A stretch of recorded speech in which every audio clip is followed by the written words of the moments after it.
116페이지입니다. 우리 찾으셨으면 천천히 합독하겠습니다. 너는 거짓된 풍설을 퍼뜨리지 말며 악인과 연합하여 위증하는 증인이 되지 말며 다수에 따라 악을 행하지 말며 송사의 다수를 따라 부당한 증언을 하지 말며 가난한 자의 송사라에서 편벽되이 두둔하지 말지니라. 네가 만일 내 원수의 길 잃은 소나 나귀를 보거든 반드시 그 사람에게 돌릴지며 네가 만일 너를 미워하는 자의 나귀가 짐을 싣고 엎드러짐을 보거든 그것을 버려두지 말고 그것을 도와 그 짐을 부릴지니라. 너는 가난한 자의 송사라고 정의를 굳게 하지 말며 거짓 일을 멀리하며 무지한 자의 의로운 자를 죽이지 말라. 나는 악인을 의롭다 하지 아니하겠노라. 너는 뇌물을 받지 말라. 뇌물은 많은 자의 눈을 어둡게 하고 의로운 자의 말을 굽게 하느니라. 너는 이방 나그네를 앞게 하지 말라. 너희가 애굽 땅에서 나그나 되었은즉 나그네의 사정을 아느니라. 너는 6해 동안은 너희 땅을 파종하고 그 소산을 거두고 7째 해에는 갈지 말고 묵혀두어서 내 백성의 가난한 자들이 먹게 하라. 그 남은 것은 들짐승이 먹으리라. 내 포도원과 감람원도 그리할지니라. 너는 1세 동안에 내 일을 하고 7째 날에 쉬라. 내 소와 나귀가 쉴 것이며 내 여종의 자식과 나그네가 숨을 돌리리라. 내가 내게 이른 모든 일을 삼가 지키고 다른 신들의 이름을 부르지 말며 내 입에도 들리게 하지 말지니라. 너는 매년 3번 내게 절기를 지키니라. 너는 무교병의 절기를 지키라. 내가 내게 명한 대로 아비벌에 정한 때에 1해 동안 무교병을 먹을지니 이는 그 달에 내가 애굽에서 나왔음이라. 빈손으로 내 앞에 나오지 말지니라. 맥주절을 지키라. 이는 내가 수고하여 밭에 뿌린 것의 첫 열매를 거둠이라. 수장절을 지키라. 이는 내가 수고하여 이룬 것을 연말에 밭에서부터 거두어 저장함이라. 내 모든 남자는 매년 3번씩 주 여호와께 보일지니라. 너는 내 제물의 피를 유교봉과 함께 드리지 말며 내 절기 제물에 기름을 아침까지 남겨두지 말지니라. 내 토지에 처음 거둔 열매에 가장 좋은 것을 가져다가 너의 하나님 여호와의 전에 드릴지니라. 너는 염소 새끼를 그 어미의 전으로 삼지 말지니. 아멘. 말지니라. 아멘. 오늘은 공정한 재판과 절기의 준수에 대하여 말씀을 전하겠습니다. 본문은 재판의 증인과 재판장의 역할을 먼저 다룬 후에 이스라엘 백성이 지켜야 할 3대 절기를 소개하고 있습니다. 오늘 1절로 9절은 공정한 재판에 대하여 말씀합니다. 1절로 3절 성경에서 정의는 법정인 용어로서 공평한 재판이 이루어질 때 하나님 나라가 정의가 세워지게 됩니다. 일상의 작은 대립과 오해를 재판으로 해소했던 고대 사회에서 재판의 공정성은 증언의 진실성에 달려 있었으므로 유언비어를 유포하지 말 것과 또 악인과 연합하여 무고한 증인이 되지 말 것과 다수를 쫓아 악행이나 거짓 증거를 하지 말 것과 가난한 자의 송사라 하여서 편파적으로 두둔하지 말라고 말씀합니다. 그 어떤 이유로도 거짓 증언을 해서는 안 된다고 말씀합니다. 아울러서 4절로 5절은 정의는 원수를 재판종으로 소환하여 자잘못을 가려야만 규정되고 수립되는 것은 아니라고 말씀합니다. 재판정 밖에서의 원수의 곤란한 처지를 외면하지 않고 또 원한과 이해관계보다도 하나님 백성의 사이를 우선시하는 자비와 긍휼을 살아 숨쉽니다. 원수에게 속한 것이라 하여서 이웃사랑의 대상에서 제외시킬 수는 없다고 말씀합니다. 원수에게 속하였을지라도 언약 공동체에 속한 하나님의 자녀이기에 여전히 사랑해야 합니다. 그러므로 4절에 원수가 잃어버린 가축을 발견하면 그 탈진한 짐승을 보살펴주고 그에게 돌려주라고 말씀하며 또 원수가 나귀의 짐을 싣고 가다가 나귀가 엎드러진 것을 본다면 모른 채 하지 말고 그를 도와서 짐을 부리라고 말씀합니다. 여기서의 원수는 소송 대상자를 가리킵니다. 세상은 악한 소문을 퍼뜨리고 거짓 증인을 동원하여서라도 오심 재판을 유도하고 또 자기의 목적한 바를 얻고자 하는데, 그 뒤에는 하나님의 언약 공동체의 평화를 깨트리려는 사단의 역사가 있습니다. 그가 행한 죄 정도까지 가야 되는데 넘어가는 것을 하나님은 방지하고자 하는 것입니다.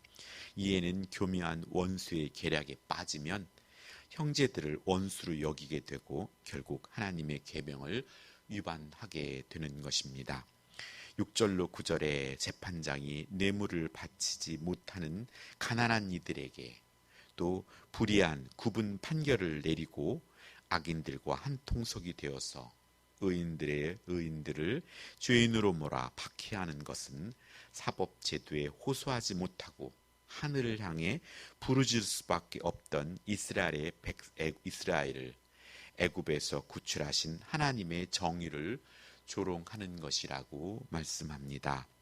뇌물은커녕 증언해 줄 사람 하나 없는 나그네라도 그 사정에 더 귀를 기울이며 공평한 재판으로 보호해 주는 것이 하나님의 백성의 법과 상식과 생활이 녹아들어야 정의입니다.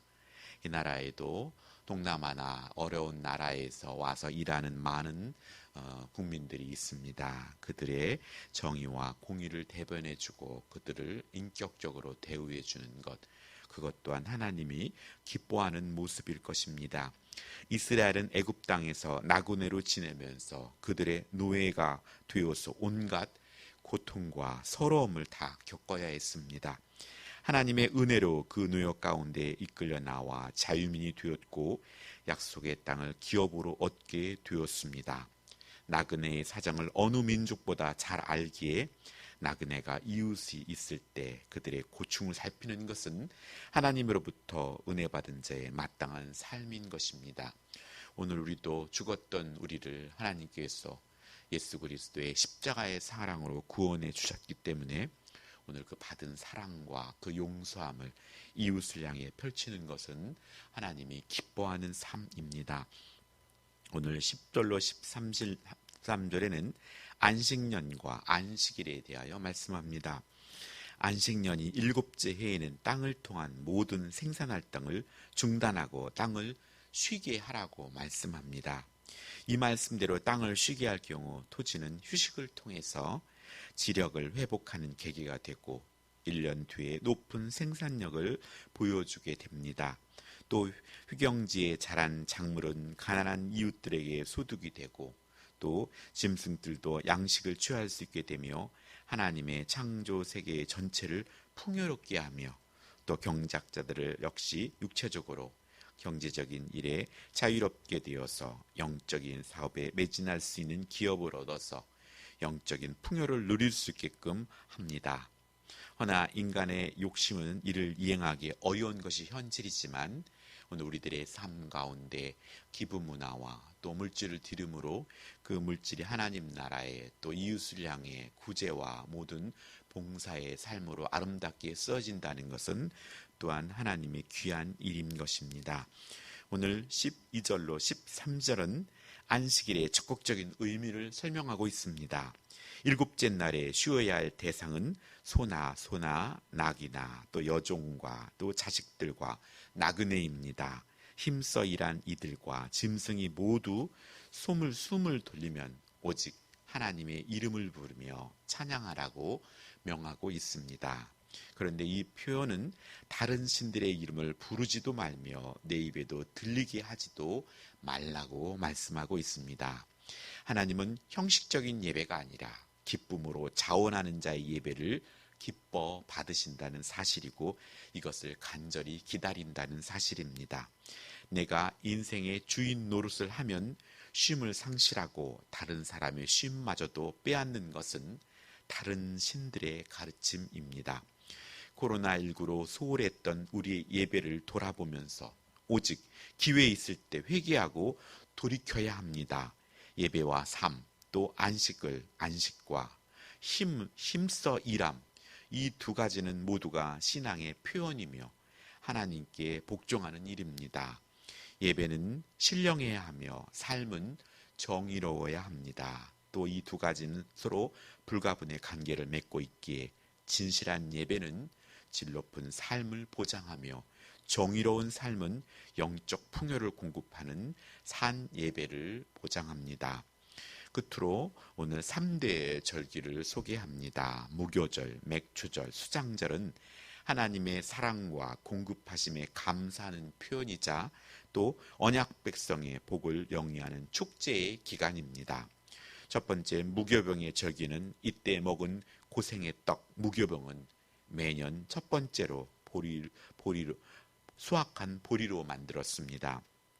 이렇게 첫째 절기는 출애굽의 구원을 기억하며 무교병과 유월절의 구원의 어린 양을 회상하며 어린 양을 잡아 축제의 절기로 하나님께 감사로 표현했습니다.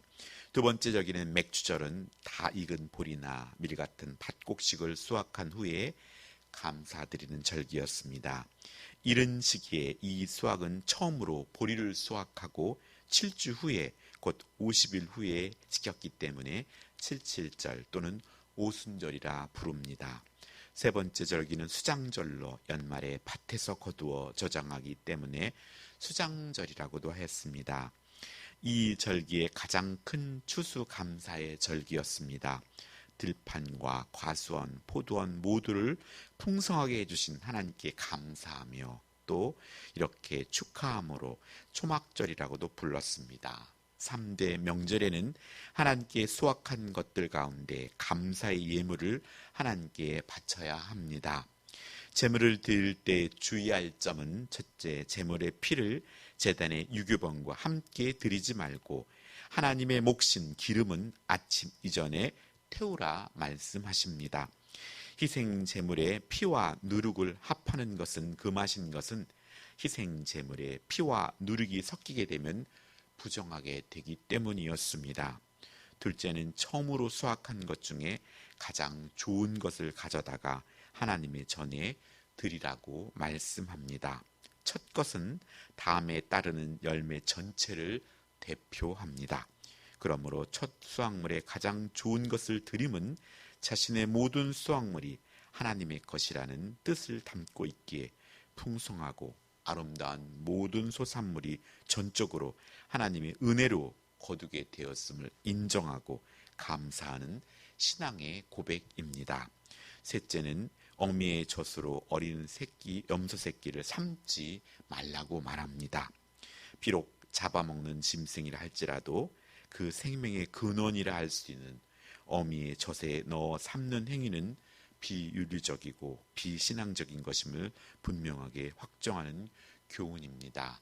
하나님의 말씀은 이렇게 작은 미물까지도 참새 한 마리까지도 섬세하게 살피시고 또 하나님께서 이렇게 살펴주는 모습은 우리가 이 땅을 살아가면서 얼마나 하나님께서 우리의 인생들을 섬세하게 살피고 있는지를 또한 반증하는 것입니다.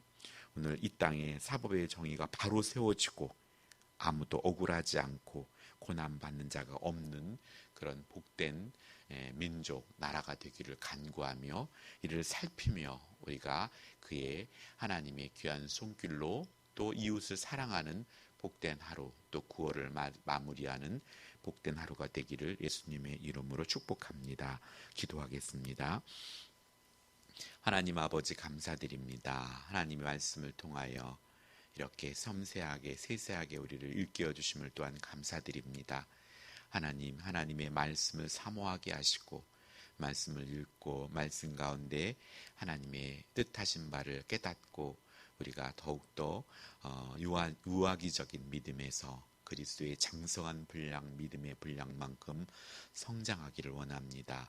하여서 하나님과 동행하며 또 하나님의 뜻을 따라 아버지께 영광을 돌리는 삶을 살게 해주시옵소서. 무엇보다도 하나님 이 땅에 아버지여 사법과 모든 정의가 바로 세워지게 해주시옵소서. 아버지 힘 있는 자의 편으로 기울어지지 않게 하시고 또 아버지 하나님이여 하여서 연약한 자들이 피해를 입지 않는 그런 정의로운 나라, 아버지여 정의로운 국가가 될 수 있도록 주님 도와주시옵소서. 하여서 억울한 자 없게 하시고 아버지 하나님 고난받는 자가 없는 정말 하나님이 기뻐하는 복된 나라를 이룰 수 있도록 주님 도와주시고 우리가 처해져 있는 그 환경 속에서 우리가 예배하며 정의를 이루어가는 그런 복된 삶으로 나아가게 해주시옵소서. 오늘 이 새벽에도 일어나 빛을 발하는 복된 인생이 되게 하시고 9월도 하나님께 말씀으로 또 기도로 아름답게 마무리하고 새롭게 주신 10월에도 예수님의 이름으로 승리하는 복된 한 달을 준비하는 귀한 날 될 수 있도록 주님 도와주시옵소서. 오늘도 우리의 가정을 지켜주시고 우리의 자녀들을 안전하고 건강하게 지켜주시며 예수님의 이름으로 승리하는 복된 하루가 되게 하여 주시옵소서. 감사드리며 예수님의 이름으로 기도합니다. 아멘.